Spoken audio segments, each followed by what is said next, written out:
Oke teman-teman, di sini kami ingin memaparkan materi kami tentang renang gaya kupu-kupu dan praktek renang gaya kupu-kupu. Happy Wednesday, guys! Are y'all ready?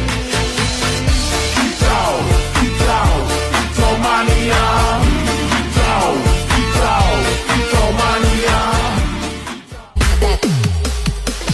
Up and down and up and down and down and up up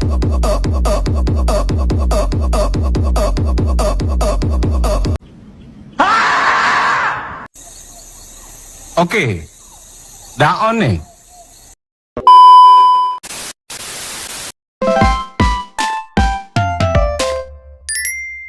Halo teman-teman, hari ini kita akan belajar salah satu gaya renang yang paling menarik dan menantang, yaitu renang gaya kupu-kupu.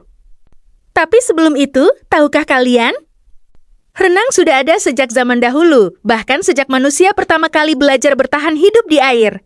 Bukti sejarah menunjukkan bahwa aktivitas renang sudah dikenal sejak ribuan tahun lalu, mulai dari lukisan dinding di gua hingga peradaban kuno seperti Mesir dan Yunani. Seiring waktu, teknik renang terus berkembang hingga muncul berbagai gaya. Salah satunya adalah gaya kupu-kupu yang dikenal dengan gerakannya yang kuat dan indah seperti sayap kupu-kupu. Yuk kita pelajari bersama bagaimana teknik dasar dan keunikan dari gaya renang ini.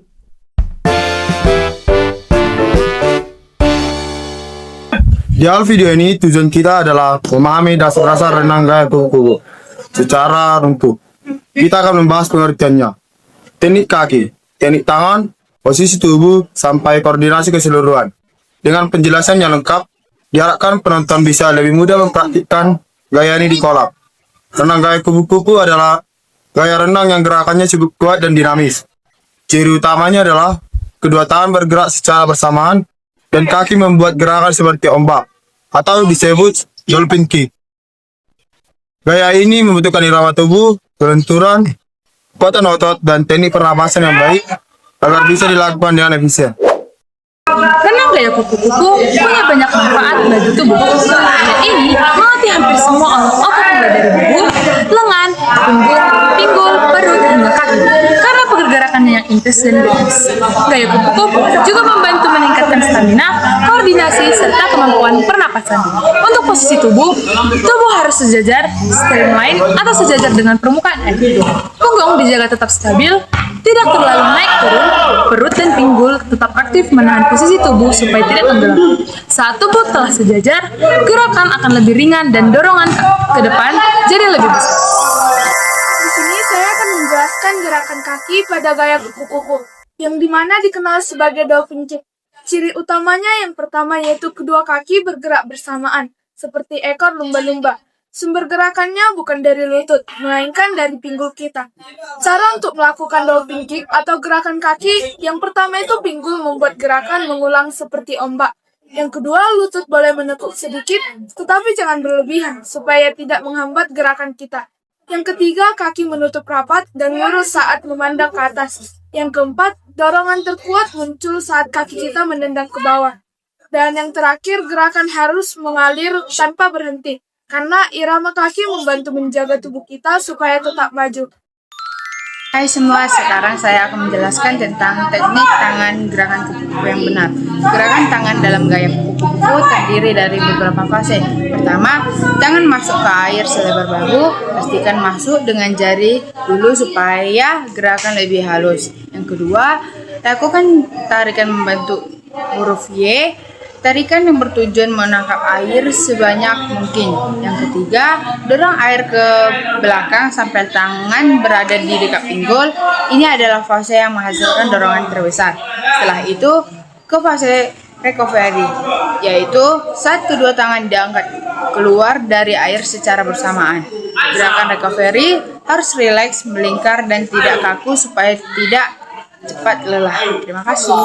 Di sini saya akan menjelaskan koordinasi gerakan kaki dan tangan renang gaya kupu-kupu. Koordinasi adalah kunci dari renang gaya kupu-kupu. Tanpa koordinasi yang tepat, gerakan jadi berat, cepat capek, dan sulit maju. Dalam satu putaran gerakan tangan, ada dua tendangan kaki. Kick pertama dilakukan di awal tarikan tangan untuk membantu mengangkat tubuh. Kick kedua dilakukan saat tangan masuk fase recovery untuk membantu lengan naik ke atas air. Ketika kedua gerakan ini menyatu, tubuh akan bergerak lebih stabil dan renang terasa lebih seirama. Irama yang konsisten sangat membantu supaya gaya kupu-kupu bisa dilakukan dengan lebih efisien.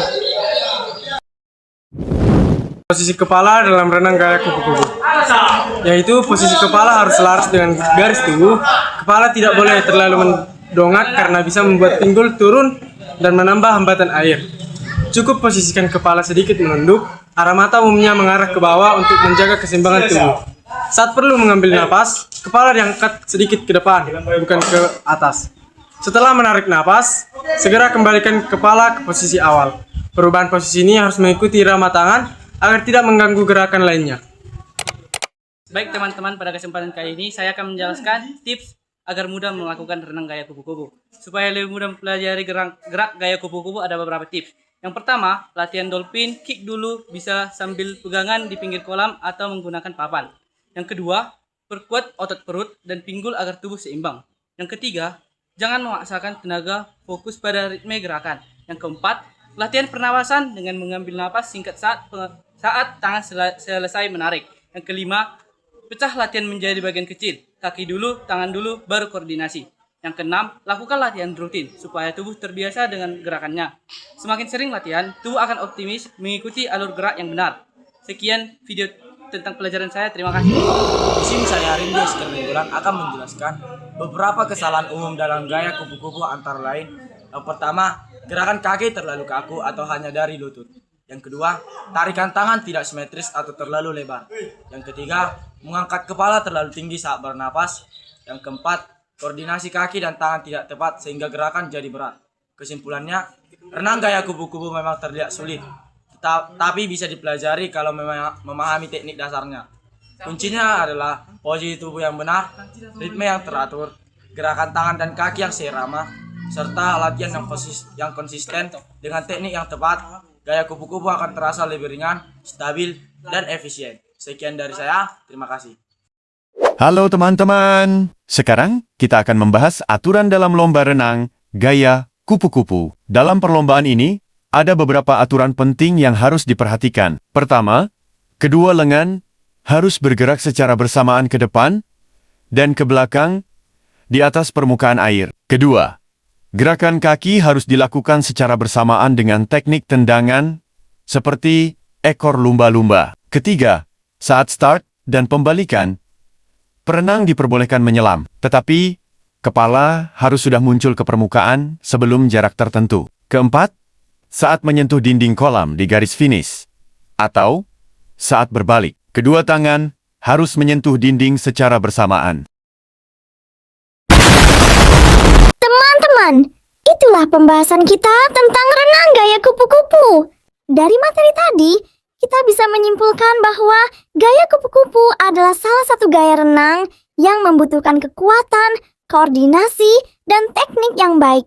Gerakan tangan dan kaki harus dilakukan secara bersamaan agar menghasilkan dorongan yang maksimal di dalam air.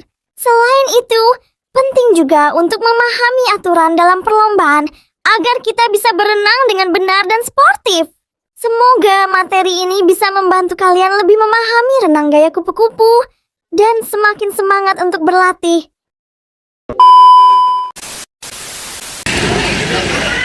Sekian pemaparan materi renang gaya kupu-kupu dari kelompok kami. Jika ada kesalahan kata yang kami ucapkan, mohon dimaafkan. Semoga video ini bermanfaat bagi kita semua. Dadah!